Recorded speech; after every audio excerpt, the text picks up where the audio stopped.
akses dari para pimpinan badan publik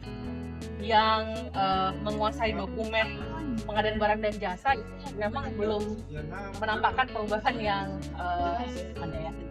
kita harapkan. Meskipun ada juga badan publik baik OPD maupun kabupaten kota di Sulawesi Selatan yang sudah mulai terbuka terkait dengan pengadaan barang dan jasa.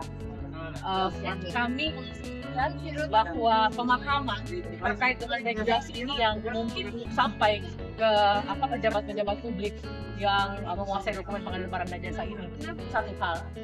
terkait dengan isu inklusivitas layanan informasi bagi teman-teman disabilitas yang ada di Sulawesi Selatan. Kami dari Komisi Informasi yang menyambut baik ya sudah kerja dilakukan oleh Republik Indonesia maupun di jaring organisasi penyandang disabilitas yang di Sulawesi Selatan dengan support oleh Indonesian Corruption Watch untuk membangun awareness badan publik yang ada di Sulawesi Selatan untuk memastikan bahwa layanan informasi khususnya dokumen-dokumen yang ada baik itu yang ada di websitenya maupun yang ada di kantornya itu aksesibel, bisa diakses, bisa dibaca oleh misalnya teman-teman netra misalnya. Kemudian layanannya juga bisa diakses oleh rakyat disabilitas lain. Yang kemarin kami dapatkan, selain memang dari dokumennya itu tidak sesuai misalnya dengan yang diminta, persoalan memang masih terkait dengan aksesibilitas, ya, di mana misalnya ketika kami dapat dokumen dari Dinas Bina Marga yang jumlahnya ratusan, itu sama sekali tidak bisa terbaca oleh pembaca layar. Jadi kami harus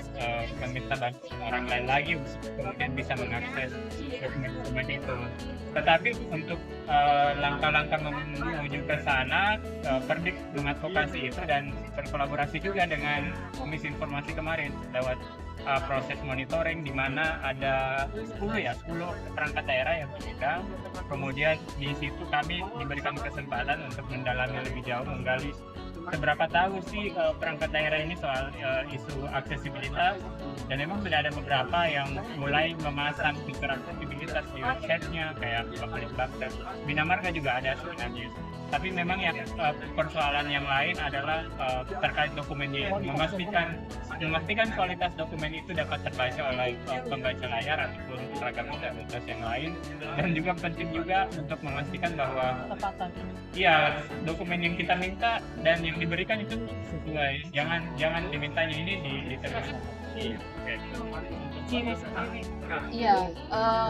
kalau ketika Mbak kita standar cukup informasi, nanti ada kriteria yang harus dipenuhi. Nah, tapi memang tetap isu keterbukaan informasi itu masih menjadi PR bersama gitu ya. Mungkin sebenarnya tidak hanya OPD tapi juga awareness dari masyarakat untuk meminta informasi gitu ya, karena itu sebagai haknya. Ya, nah kalau informasi secara umum aja masih bermasalah, apalagi informasi PBJ gitu ya, karena PBJ ini cukup kompleks, aturannya banyak, dokumennya banyak, jadi kebanyakan selama ini ya pemahamannya oleh OPD tidak perlu dibuka gitu ya, ataupun kalau dibuka cukup ringkasannya yang aman-aman saja gitu, karena menurut ICW sih pemahaman juga ya, pemahaman mengenai pengadaan barang dan jasa, karena belajar mengenai pengadaan barang dan jasa juga bisa sebentar gitu ya, dan wajar ada informasi yang dituntut, tapi sebenarnya bisa dibuka dan bisa secara leluasa misalnya gitu ya, PPK-nya ataupun kepala dinasnya, kalau memang didukung oleh regulasi yang kuat, kemudian atasannya gitu ya yang juga punya komitmen yang kuat, sehingga tidak mengkambing hitamkan orang-orang yang aktif di PBJ gitu atau sebagai panitia di pengadaan dan jasa.